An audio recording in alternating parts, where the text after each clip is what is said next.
Gusto namin talagang makatulong. Yung parang ma-encourage yung mga tao, especially youth, na mag-turn into healthy lifestyle. Goals ko kasi is to help as much people as possible. Friendship. Friendship. Pakisama po. Oo. Especially yung mga maintenance, galing sa mga paglilinis, kailangan na i-repair yung mga rubber thread. Lahat naman yan, kailangan talaga yung maintenance.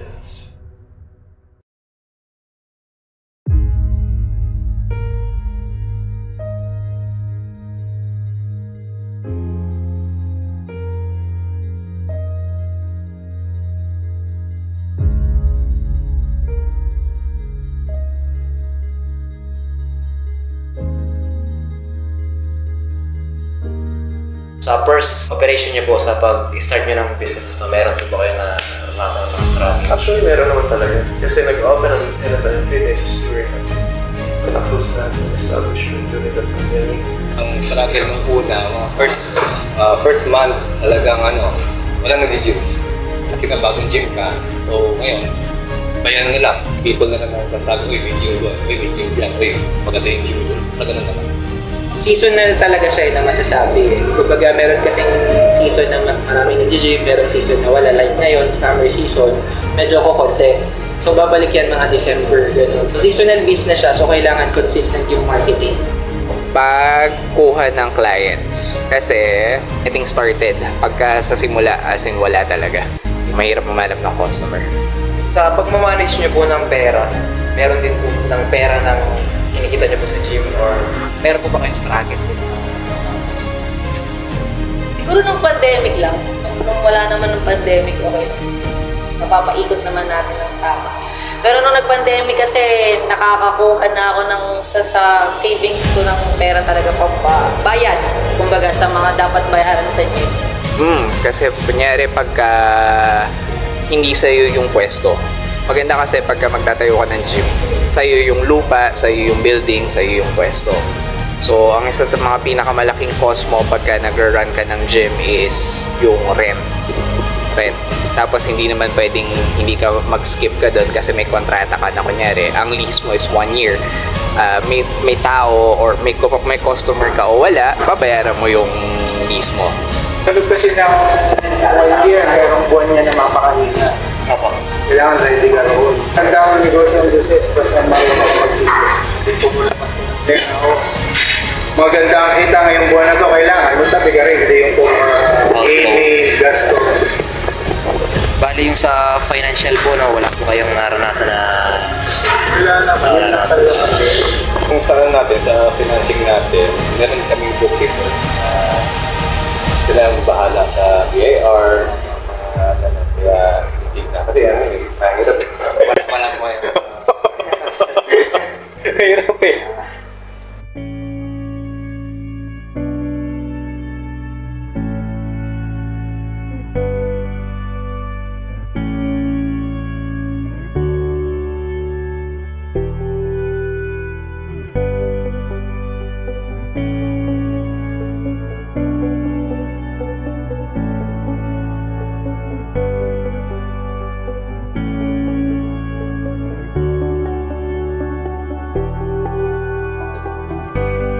Nagbibigay kami ng mga discount.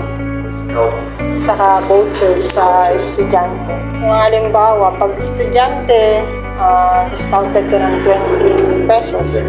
Kasi 60 na yung 40 na lang. Gusto namin talagang makatulong. Yung parang ma-encourage yung mga tao, especially youth, na mag-turn into healthy lifestyle. Kasi kung mapapansin nyo, sa gym namin hindi lang siya more on weights. Meron din kami basketball court, mapapansin nyo sa dulo, meron table tennis.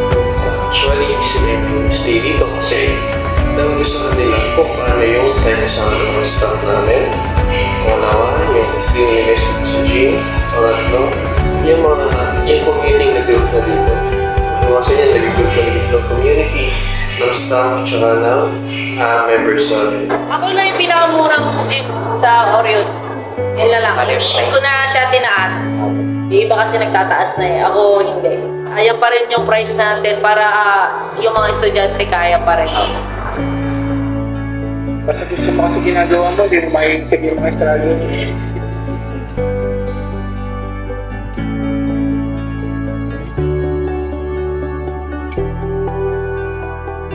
Success. Pagdating sa business, wala kang loss. Kumikita ka kahit paunti-unti, pero kumikita ka. Nag-start to, pandemic 2019. Tapos, pandemic hit. Maraming nagsarado nun Nakasurvive do. Para sa inyo po ba successful na kayo sa inyo? Dahil napaayos ko yung bahay namin dahil sa gym. Which is may trabaho naman din ng misis ko kaya nagkakatulong kami. Saka nag-enjoy ka sa business. Apo, ayan po. Diba? Dahil hobby mo to Apo. Hindi ka tatagal na ganito kung hindi mo gusto to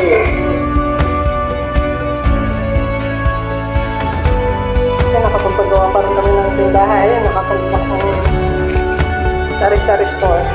Dahil Oo, dagdag.